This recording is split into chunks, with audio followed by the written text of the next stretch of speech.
Selebgram Aziza Salsha menempuh jalur hukum setelah tidak terima saat difitnah selingkuh hingga cerai dengan Pratama Arhan. Fitnah itu disebarkan Dimas Firdaus alias Resbob dan Muhammad Janah alias Big Mo melalui konten di akun TikTok Ibarat Brad Pitt dan kanal YouTube Nice Guimo.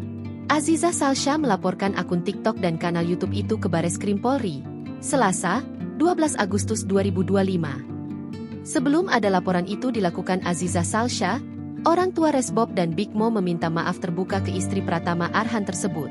Aziza Salsha menerima permintaan maaf itu, dan sudah memaafkan Resbob dan Big Mo. "Aku sudah memaafkan," kata Aziza Salsha di Bareskrim Polri, Jalan Trunojoyo, Kebayoran Baru, Jakarta Selatan, Selasa sore. Meski sudah memaafkan, Aziza Salsha tetap melanjutkan laporannya. "Aku ingin kasih efek jera," ucapnya. "Sudah setahun terus-terusan dan belum berhenti-berhenti. Makanya aku tetap melanjutkan proses hukum," lanjut Aziza Salsha.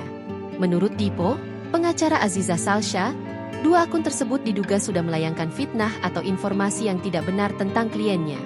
Di laporannya itu, dua pemilik akun media sosial tersebut dijerat tindak pidana pencemaran nama baik atau penghinaan dan atau fitnah, seperti diatur pasal 45 ayat 4 dan ayat 6, Jungto pasal 27 UU nomor 11 tahun 2008 tentang informasi dan transaksi elektronik dan atau pasal 310 KUHP dan pasal 311 KUHP.